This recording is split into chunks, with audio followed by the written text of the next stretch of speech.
កំណប់ដែលបានបាត់បង់របស់អាតូសានៅឆ្នាំ1622នាវាហ្គាលៀនរបស់អេស្ប៉ាញឈ្មោះ Nuestra Señora de Atocha បានចេញដំណើរពីអាមេរិកដោយផ្ទុកពេញទៅដោយប្រាក់មាសនិងត្បូងមរកតដើម្បីដឹកទៅប្រទេសអេស្ប៉ាញវាជាផ្នែកមួយនៃកងនាវាធំមួយដែលបាននាំយកទ្រព្យសម្បត្តិដ៏ច្រើនដែលទ្រទ្រង់អំណាចរបស់អាណាចក្រអេស្ប៉ាញទូទាំងពិភពលោកនៅពេលដែលកងនាវាចូលក្បែរតំបន់កោះ Florida ខ្យល់ព្យុះធំមួយបានវាយប្រហារភ្លាមៗដោយគ្មានការព្រមាននាវាត្រូវបានបំផ្លាញហើយរលកធំៗបានបោកវាទៅលើថ្មប៉ប្រះទឹកនាវាអាតូសាបានលិចចូលទៅក្នុងទឹកជ្រៅជាមួយនាវា7គ្រឿងផ្សេងទៀតបណ្ដាលឲ្យអ្នកជើងទឹករាប់រយនាក់បានស្លាប់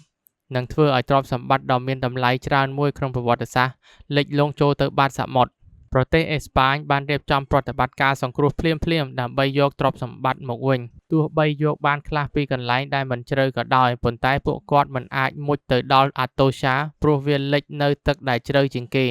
បន្ទាប់ពីការព្យាយាមជាច្រើនឆ្នាំដែលបរាជ័យនាវានិងទ្រព្យសម្បត្តិរបស់វាបានបាត់បង់ទៅក្នុងប្រវត្តិសាស្ត្រហើយក្លាយជារឿងព្រេងនិទាននៃមហាសមុទ្រ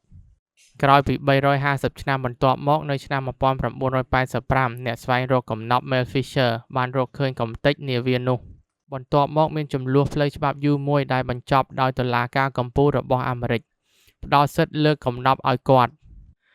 ការរកឃើញនេះបង្ហាញពីមាសនិងប្រាក់លើសពី40តោននិងត្បូងមរកតដែលមានតម្លៃខ្ពស់សរុបមានតម្លៃលើសពី$400 លានព័ត៌មានសំខាន់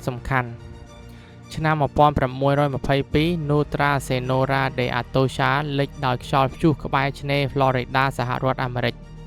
ជាផ្នែកមួយនៃកងនាវា8គ្រឿងដែលត្រូវបានបំផ្លាញអ្នកជើងទឹករាប់រយនាក់បានស្លាប់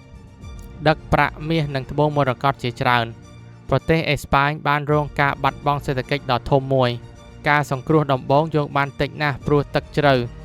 នាវាបាត់ជាង350ឆ្នាំ